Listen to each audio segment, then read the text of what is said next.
Bem-vindos a todos a mais esse episódio do podcast Conversa Aberta com o Urologista. E hoje eu estou aqui de uma forma diferente, eu não vou conversar com vocês sobre doenças, tratamentos, condições médicas, tá?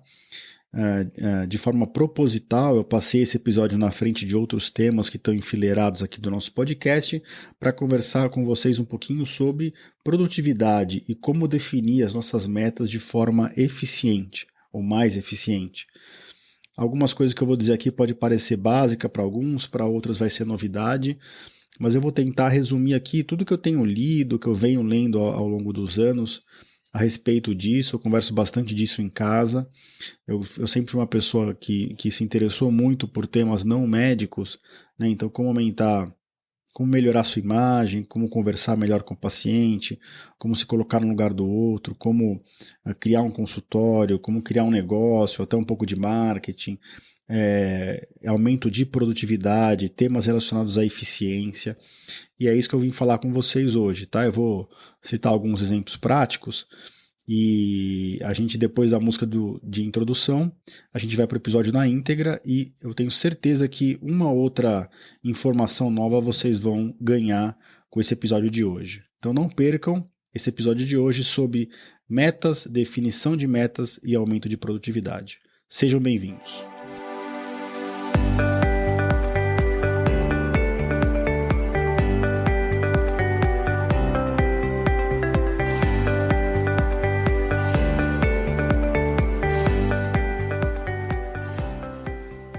Bem-vindos ao podcast Conversa Aberta com o Urologista.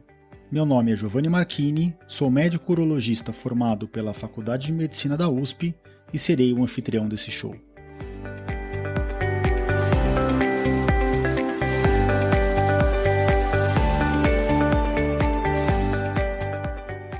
Nesse podcast, queremos compartilhar conhecimento confiável e de qualidade sobre saúde.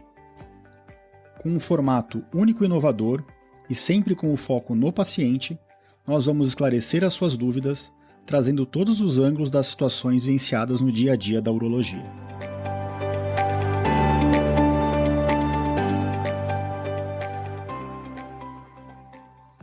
Então sejam bem-vindos a todos a esse episódio do podcast, é o episódio número 31. Esse episódio vai ao ar no dia 23 de dezembro de 2020 agora, e é de forma proposital, tá ok, pessoal? Eu queria que esse episódio saísse com uma certa antecedência em relação ao final do ano, tá? Exatamente porque eu gosto de traçar as metas com periodicidade, com uma certa frequência, e essa época do final do ano é uma época muito boa, né? Aquela época de começar em águas novas para o ano seguinte, tentar que o próximo ano seja um ano melhor do que o que passou, que diferente ao Covid, não tenho dúvida que o ano que vem vai ser melhor do que esse ano, que foi um ano bem complicado em vários aspectos, mas esse episódio vai ao ar nessa semana do Natal de propósito, tá? Para que se antecipe a virada do ano. Lógico que esse episódio pode ser ouvido mais para frente, não deixa de ter o seu valor, mas o primeiro ponto que eu queria conversar com você a respeito das metas é que as nossas metas, elas não podem ser totalmente estáticas, né? E elas não podem ser criadas e esquecidas. Então, a primeira palavra que eu queria falar para vocês é periodicidade, né? De tempos em tempos, a gente tem que rever as nossas metas, né? Para ver se a gente está chegando ou se a gente está caminhando naquele sentido, naquela direção e naquele sentido que a gente gostaria de ir, né? E a virada do ano é uma época muito comum disso. Agora, se você quer sair na frente dos outros, independente da área que você está, em termos de trabalho, você se antecipar em relação ao final do ano, você já está começando na frente. Você não precisa esperar a virada para dar largada, você pode dar largada antes sim, né? E isso é um exercício que a gente tem que se autocobrar ao longo do ano. A gente não precisa ficar sempre revendo metas nesse período. Então esse é o primeiro ponto que eu queria discutir com vocês. As metas, elas não precisam ser totalmente estáticas e fixas, né? Eu gosto de definir metas um pouco antes da virada do ano, principalmente as metas mais de longo prazo, mas Ao longo do ano, eu me programo para pelo menos 3 ou 4 vezes ao longo do ano eu rever essas metas, tá ok? Então eu vou dar um exemplo. Do ponto de vista financeiro, a minha meta é que para 2021 eu tenha um rendimento no meu consultório privado, por exemplo, 2 vezes maior do que em 2020. Então não adianta eu só no final de 2021 olhar isso. Eu tenho que ao longo do ano ir avaliando isso, né? E se eu colocar pontos de parada, de cobrança, eu consigo ir ajustando as minhas ações e atitudes ao longo do tempo. Da mesma forma, eu não sei se vocês vêm acompanhando o meu blog, o meu podcast, mas esse ano, o ano passado, na verdade, eu li aquele livro O Milagre de Amanhã. É um livro bem polêmico, tem gente que gosta muito, tem gente que não gosta. Mas eu acho que um ponto legal é que esse livro te estimula a diariamente de manhã você rever as suas metas, sejam elas de longo prazo ou de curto prazo. Tá?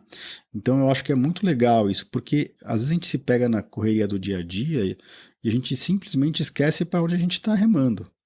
É importante a gente saber para onde a gente está indo, a gente ter uma guia.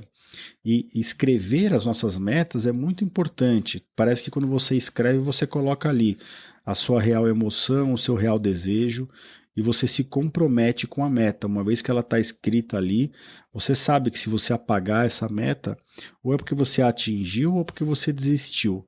E isso tem um simbolismo para a gente. Então acho que a gente pode aproveitar essa época da virada do ano, mas não esperem a virada.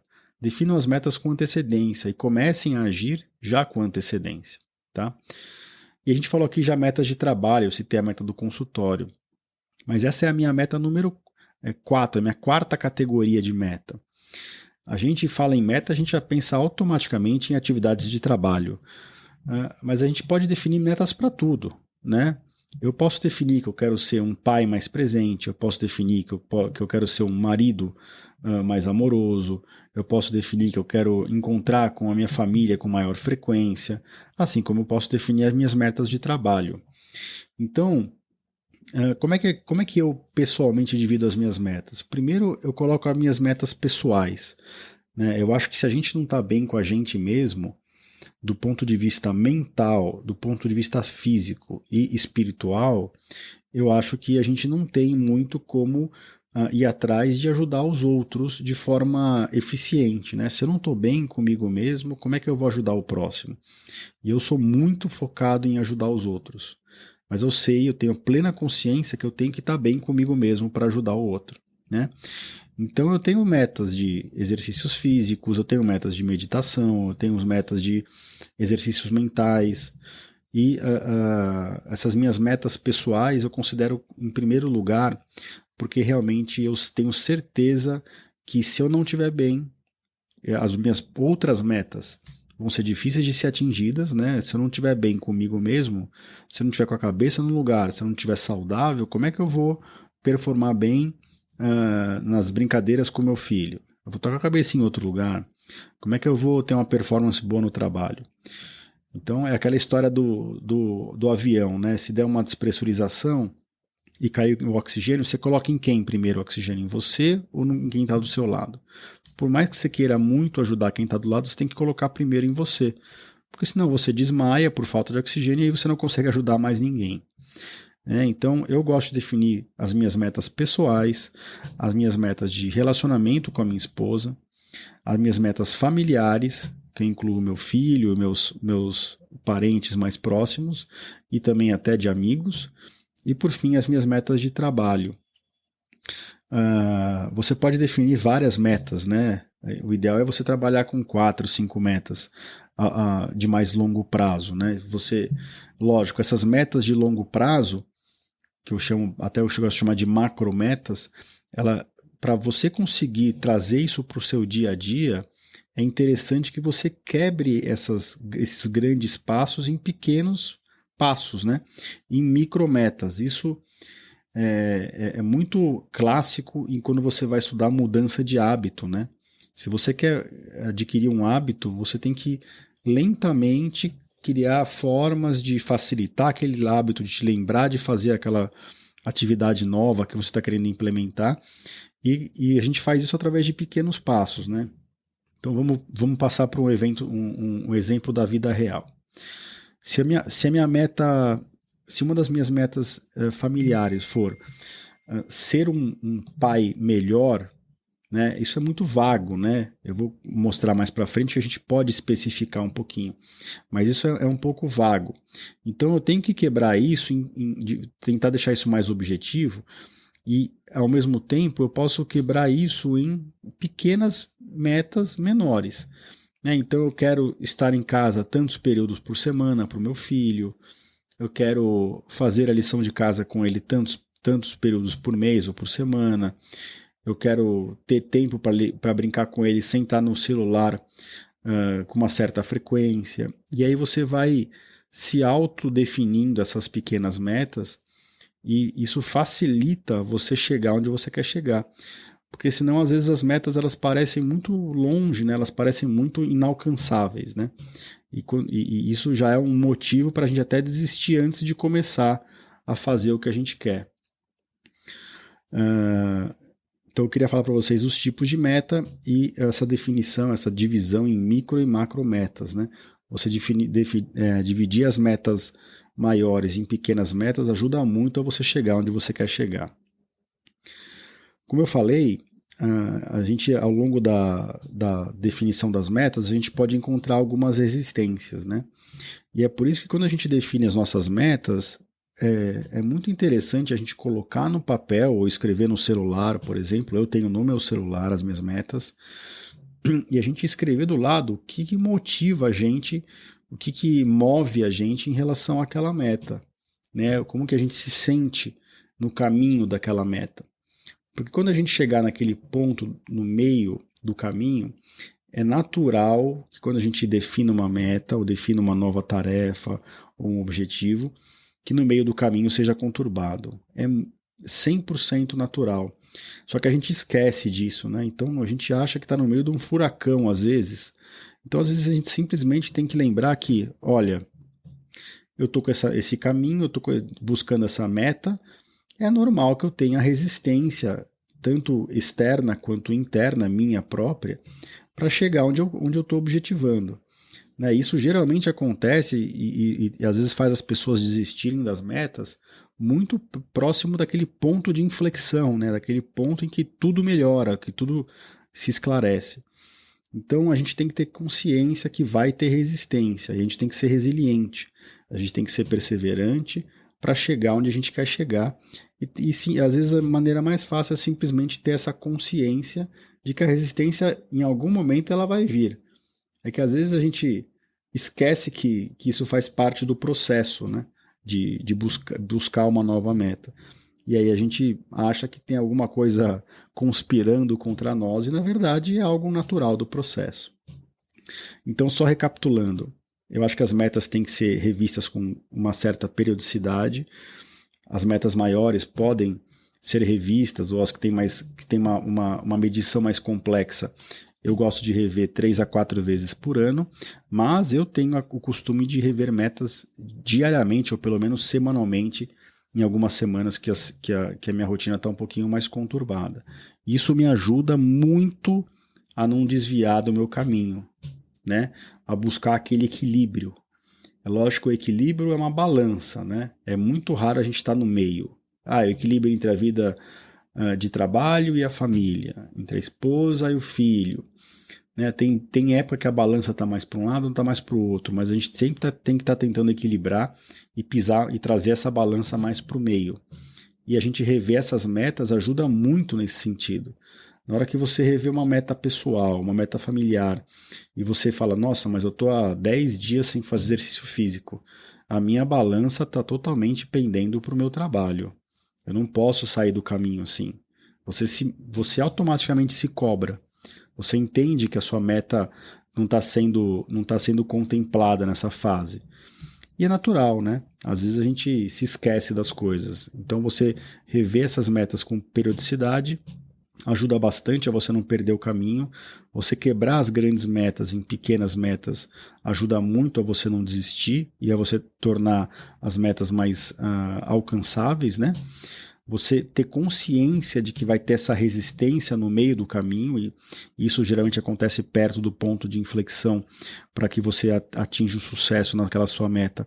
Isso é super frequente, você tem que ter essa consciência e não definam metas só para o trabalho. Você pode ter meta só para o trabalho na sua equipe de trabalho, mas se você não estiver bem com você mesmo e com as pessoas próximas em relação a quem é o seu parceiro ou parceira, aos filhos, netos, ao mesmo aos amigos próximos, é difícil você ter uma performance boa no resto.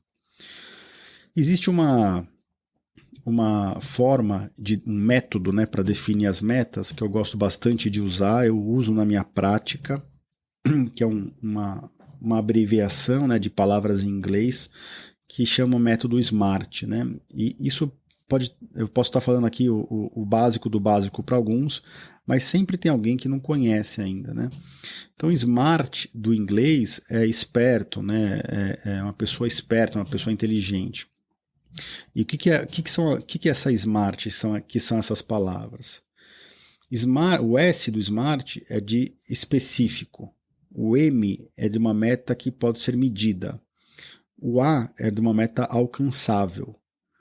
O R é uma meta relevante. E o T é de tempo, de prazo.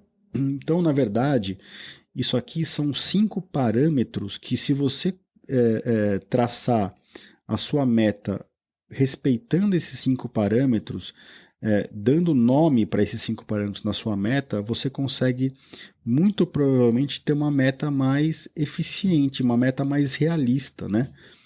Então, vamos dar alguns exemplos. Aquele exemplo que eu falei, eu quero ser um pai melhor, né? Essa meta não é nada específica, é difícil de ser medida, ela é alcançável? Ela provavelmente é alcançável, mas o quão alcançável ela é? Não sei. Ela é relevante? Ela é super relevante. Eu coloquei um tempo, um prazo? Não. Então vocês vejam, quando a meta é muito vaga assim, ela fica muito vulnerável, né? Fica muito aberta para que alguma coisa dê errado. E a gente não sabe se a gente está chegando perto da meta ou não. Eu posso melhorar essa minha meta. Eu posso definir assim. O meu objetivo é ser um pai melhor. E para isso eu quero, em até 6 meses, conseguir 3 períodos da semana para passar mais tempo brincando e exercendo atividades do colégio de aprendizado do meu filho. Ficou muito mais específico. Ficou fácil de medir. Eu estou colocando um número, né? 3 vezes por semana. Ela é alcançável? Ela pode ter até ficado mais difícil de alcançar, né? Às vezes, no meu inconsciente, talvez da forma que eu expus a meta anteriormente, parecesse mais fácil. Mas, na verdade, agora eu consigo medir, eu consigo saber se eu vou alcançar, né? É uma meta relevante? É uma meta super relevante, né? Não vou criar uma meta que, na verdade, não tem nenhuma importância na minha vida. E tem um prazo? Tem, eu me dei 6 meses para isso. A gente vive num mundo muito dicotômico, né? É o certo, o errado, o preto no branco, 880. Ninguém pode ter uma opinião diferente da sua. Ou eu tive sucesso ou eu tive falha. A gente se cobra muito e a gente tem que lembrar que as coisas são um contínuo, né? Então, se daqui a 6 meses eu percebi que o meu filho está mais feliz comigo e eu estou passando 2 períodos da semana com ele, por mais que eu não tenha atingido a minha meta, eu estou muito mais próximo de onde eu quero chegar do que eu estava 6 meses atrás. Então eu não preciso ficar me martirizando. E aí eu passo uma régua e vou daí para frente, né? Então essa metodologia SMART, né? Eu vou recapitular aqui. S de específica, M de mensurável, que pode ser medida, A de uma meta alcançável, R de relevante e T uma meta que tem tempo, que tem prazo, que tem deadline, né? O ser humano só funciona com deadline, não é, pessoal? Né? Quando a gente tem um deadline, a gente termina as coisas. Se a gente tem o tempo aberto, a gente simplesmente não se cobra. É algo natural do nosso inconsciente. É da natureza humana mesmo, tá? Então, eu gosto de definir as minhas macrometas, do ponto de vista pessoal, de relacionamento familiar e de trabalho.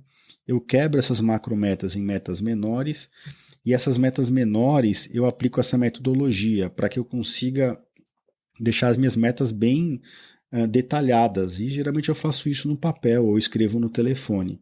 Tá? Então, eu espero que essa metodologia ajude em vocês tanto quanto me ajuda.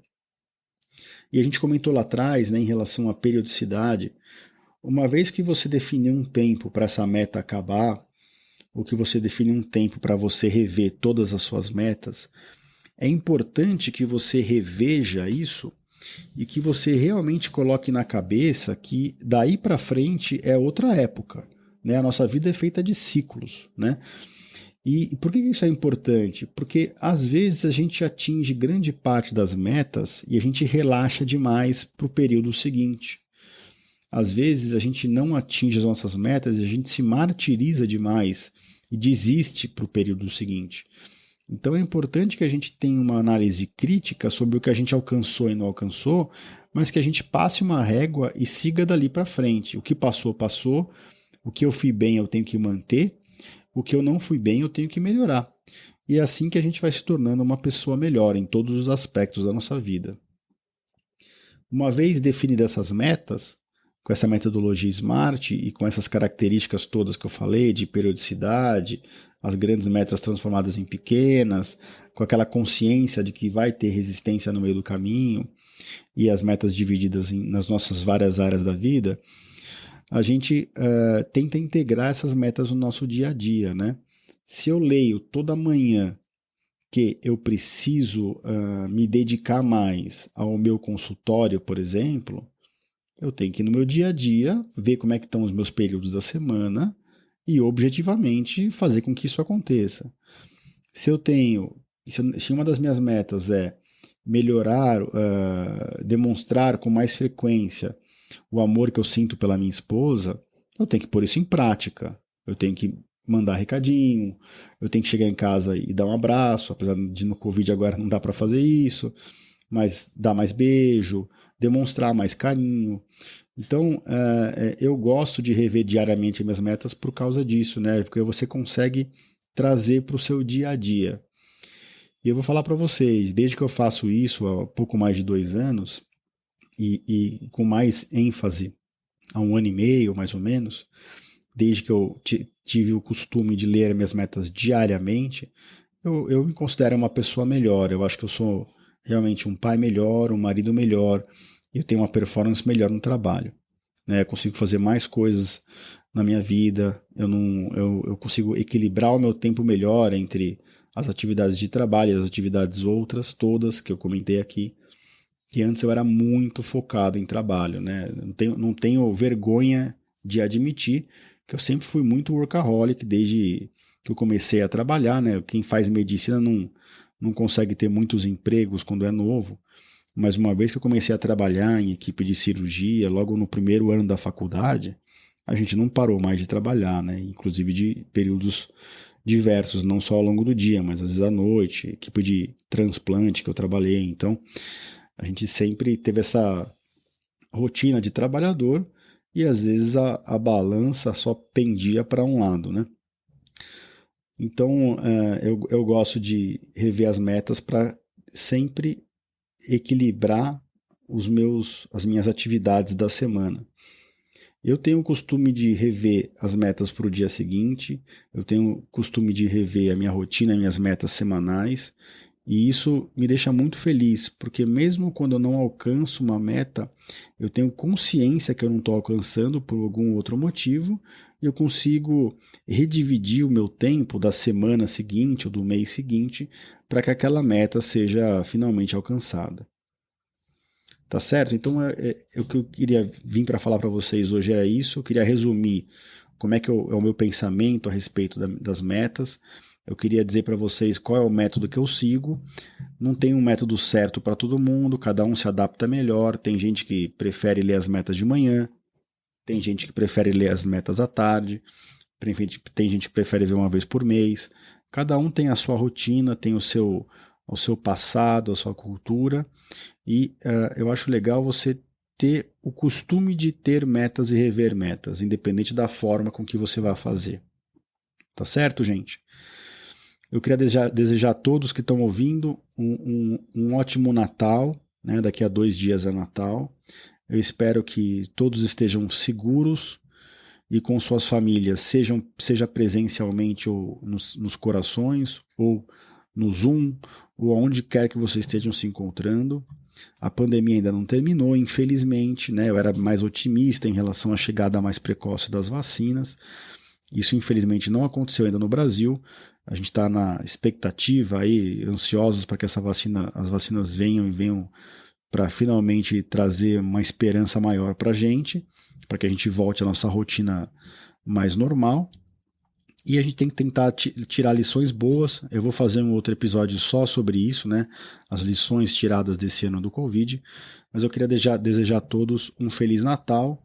E na próxima semana estamos juntos novamente e logo antes do final do ano. Então não deixem para fazer as metas, rever as metas muito em cima da virada do ano. Façam com um pouco de antecedência, saiam na frente.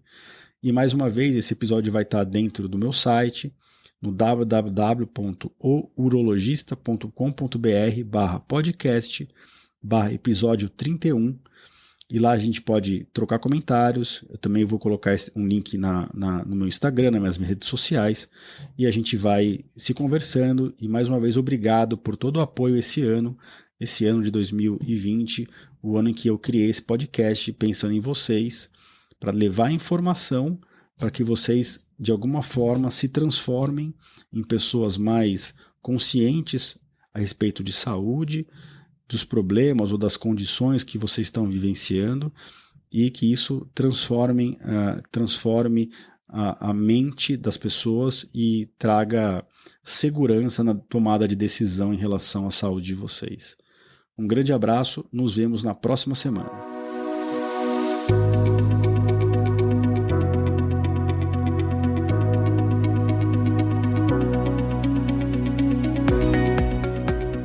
Você ouviu a mais um episódio do podcast Conversa Aberta com o Urologista.